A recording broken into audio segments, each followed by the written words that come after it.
दीवानगी शौक़ भी कुछ चाहिए मुस्लिम, दीवानगी शौक़ भी कुछ चाहिए मुस्लिम, हर बात फ़कत फ़िक्र नज़र से नहीं बनती। महफ़िल में मुअज़्ज़ज़ मेहमानान का तारुफ़ और इस्तक़बाल का सिलसिला दराज था। यकीनन ये वो मुअज़्ज़ज़ शख्सियात थी जिनकी आमद से आज जश्न तहनीत की इस तक़रीब को चार चाँद लग गए हैं। हम सभी मुअज़्ज़ज़ मेहमानान और सामीन का यहाँ दिली खैर मक़दम करते हैं और जानिबे मंजिल चलते हैं। आज की इस तक़रीब के साहब एज़ाज़ मोहतरमुल मक़ाम ख़ान नवीदुल हक़ इनामुल हक़ साहब, जिन्होंने 31 बरसों तक बाल भारती की दरसी कुतुब की तैयारी में अपने शब व रोज़ सर्फ किए हैं, आज उनके एज़ाज़ में ये तक़रीब तहनीत का इनेक़ाद हो रहा है। मैं चाहता हूँ कि उनका एक तफ़सीली तारुफ़ सामीन के रूबरू पेश किया जाए।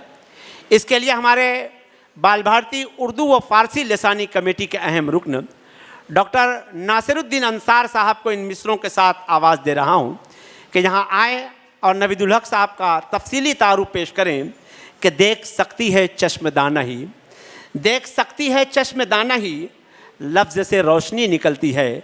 डॉक्टर नासिरुद्दीन अंसार साहब ख़ान नवीदुल हक़ साहब का तफ़सीली तारुफ़ आपके सामने पेश करेंगे। आज के प्रोग्राम के सदर मेहमानान ख़ुसूसी आसातिज़ इकराम, अस्सलाम वालेकुम वरहमतुल्लाहि वबरकातुहू।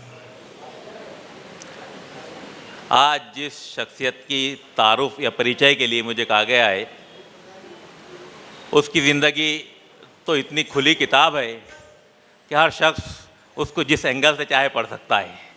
वो चाहे बाल भारती के अपने कॉरिडोर में हो, बाल भारती के अपने इलाके में हो, या वो बाल भारती से बाहर हो, हर शख्स के सामने उसकी ज़िंदगी बहुत वाज़ेह है, बहुत खुली है, एक खुली किताब की तरह है। लेकिन फिर भी मुझे ज़ाब्ते की कार्रवाई पूरी करनी है। तो जनाब ख़ान नवीदुल हक़ साहब, जो आज की साहिब एज़ाज़ शख्सियत है, ये 18 जून 1964 को ख़ान इनामुल हक़ और रोशन आरा ख़ानम के घर पैदा हुए। इनका मकाम पैदाइश कुर्ला मुंबई है। मुंबई ही में इनकी इब्तदाई तरबियत हुई।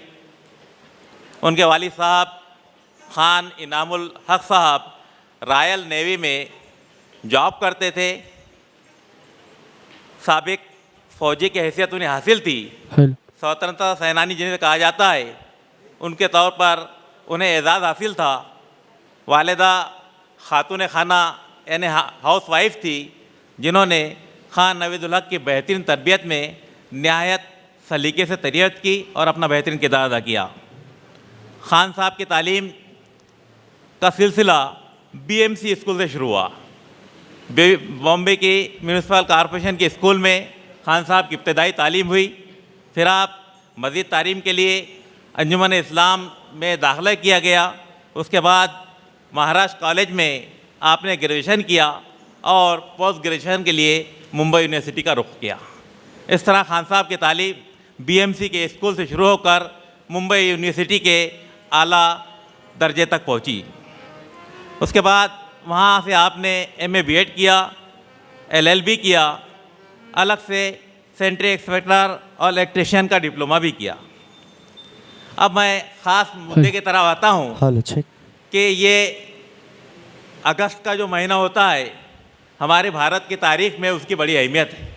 अगस्त ही में भारत छोड़ो आंदोलन की तकरीब शुरू हुई थी और अगर 15 अगस्त ही को हमें आज़ादी हासिल हुई। और ये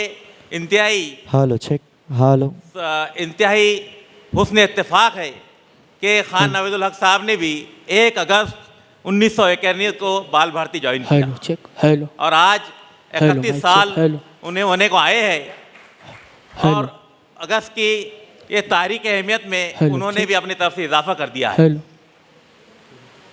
ख़ान साहब ने जब 1991 में यहाँ जॉब ज्वाइन की, जब उनका तकर्रुर हुआ, तो उसके बाद उन्हें कई जगह से ऑफ़र आए।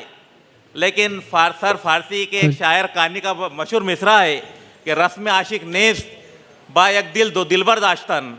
अच्छे प्रेमी की ये पहचान नहीं होती कि वो अपने एक दिल में 2 दिलबर रखे। तो ख़ान साहब ने भी बाल भारती से जब अहद व पैमान बांधा तो दूसरे दिलबर को हाथ नहीं लगाया। दूसरे दिलबर को कहीं जॉब नहीं किया, बल्कि अपनी पूरी ज़िंदगी बाल भारती की नज़र कर दी, बाल भारती के लिए लगा दी। खान साहब का बाल भारती में कैरियर कितना शानदार रहा, इस तकरीब से आपको खुद ब खुद पता चल जाएगा कि यहाँ के 31 वर्षों में उन्होंने एक खान नवाजुल हक शख्स से शख्सियत का सफ़र शुरू किया। उनके एक शख्स से शख्सियत का सफ़र यहीं शुरू हुआ। जनाब बशीर अहमद अंसारी साहब हमारे दरमियान मौजूद हैं, उनकी ज़ेर सरपरस्ती आपका तरबियत का सफ़र शुरू हुआ। बाद में मोमिन साहब आए और ये एक वक्त वो आया कि जब आप जो है एक शख्सियत के रूप में ढल गए। इस शख्स से शख्सियत बनने के लिए खान साहब ने जिस जज्बे का मुजाहरा किया उसे जुनून या पैशन कहते हैं। उन्होंने जिस पैशन के साथ बाल भारती की खिदमत की, मुसलसल 700 किताबों की उनके ज़ेर निगरानी यहाँ से तरतीब व तदवीन हुई। वो चाहे रमज़ान के रोज़े हो या इतवार की छुट्टियाँ हो, खान साहब ने उसकी परवाह नहीं की और अपना मुसलसल वक्त बाल भारती के लिए दिया। 3 ज़बानों के 3 ऑफिसर की ज़रूरत होने के बावजूद एक अकेले अफसर ने तने तना लगभग 13 साल तक अपनी जिम्मेदारी अदा की। 13 साल तक खान साहब ने अकेले सर अंजाम दिया तमाम कामों को। उसके बाद एक बात तो उनके ताल्लुक से बहुत मशहूर है और बाल भारती के दिगर अफसरान भी जानते हैं कि खान साहब के आने का वक्त तो तय है, लेकिन जाने का कोई वक्त तय नहीं होता। वो सुबह 10 बजे आ जाते हैं और हमने उन्हें रात में 10 बजे तक काम करते देखा है। इससे पता चलता है कि उन्हें अपने काम के तई, अपनी जिम्मेदारी के तई किस कदर जुनून और पैशन है। और ये बाल भारती के दरो दीवार इस बार के गवाह हैं कि खान साहब ने छुट्टियों में भी मुसलसल यहाँ के काम किया है। ये बहुत बड़ी बात है। फिर उन्होंने काम ही नहीं किया बल्कि अपने काम को ज़िंदगी और ज़िंदगी को काम बना दिया। और जब काम को ज़िंदगी बना दिया या ज़िंदगी को काम बना दिया तो उन्हें उसमें वो लुत्फ़ हासिल हुआ जो एक आरामदाह जगह पर रहने में हासिल होता है, किसी खुशगवार पहाड़ी मकाम के सैर में हासिल होता है। उन्हें बाल भारती की चारदीवारी में इस कदर तारुफ हासिल हुआ, इस कदर जो है उन्हें आराम मिला। उन्होंने यहाँ पर काम की बेहतरीन रवायत कायम की और दूसरे के हिस्से का भी काम किया। शख्सी औसाफ बयान करूँ तो खान साहब इंतहाई साफ गो इंसान हैं, कोई बात अपने दिल में नहीं रखते हैं। वैसा आमतौर पर यह बात मशहूर है कि एक इंसान अपने दिल में बहुत सारे राज दफन करके ले जाता है, लेकिन खान साहब के लिए ये बात है कि वो अपने दिल में कोई बात नहीं रखते, फ़ौरन वाज़े तौर पर दो टूक अंदाज में लोगों के सामने वो बयान कर देते हैं। यकीनन लहजे के सख्त है लेकिन इंतहाई नर्म दिल रखते हैं, खूबसूरत दिल रखते हैं। अगर कोई मामला ऐसा हो जाए तो फ़ौरन उनके आंखों से आंसू भी रवा हो जाते हैं। मुझे एक शेर याद आ रहा है कि शगुफ्ता लोग भी टूटे हुए होते हैं अंदर से, बहुत रोते हैं वो जिनको लतीफ़े याद होते हैं। और खान साहब की आज ये जो तकरीब है इसको रिटायरमेंट के तौर पर मुनाकिद तकरीब कहा जा रहा है, लेकिन आप देखेंगे कि उनके चेहरे से, उनके डेल डॉल से, उनके शख्सियत से कहीं भी एहसास नहीं होता कि वो रिटायर होने वाले हैं। और मैं तो ये कहता हूँ कि रिटायरमेंट का लफ्ज़, ये रिटायर का लफ्ज़ भी जो है यकीनन इस मौके पर इस्तेमाल नहीं किया जाना चाहिए। हमारी उर्दू में उसके लिए बहुत अच्छा लफ्ज़ सुबुकदोश है। हल्के से कांधे जो है हल्के हो गए, बोझ से हल्के कांधे हो गए हैं, लेकिन रिटायर से ये तस्वर जाता है कि आदमी किसी काम का नहीं है। हम समझ रहे हैं खान साहब भी बहुत काम किए, यकीनन उनको बाल भारती में भी काम करना है और आगे ज़िंदगी में भी उर्दू का काम करना है। आज उर्दू का एक मोहसिन हमसे जुदा हो रहा है। उर्दू का एक तारीख़ी दौर का यहाँ पर बाल भारती में इख्तिताम हो रहा है। उर्दू वालों के दिलों पर महाराष्ट्र भर में राज करने वाला आज अपने ओहदे से सुबुकदोश हो रहा है। यकीनन हम उनके कामयाब मुस्तक़बिल के लिए दुआ करते हैं।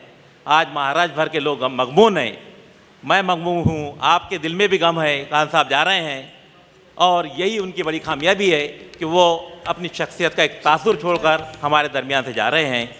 कहानी ख़त्म हुई और ऐसे ख़त्म हुई, कहानी ख़त्म हुई और ऐसे ख़त्म हुई कि लोग रोने लगे तालियां बजाते हुए। बहुत शुक्रिया।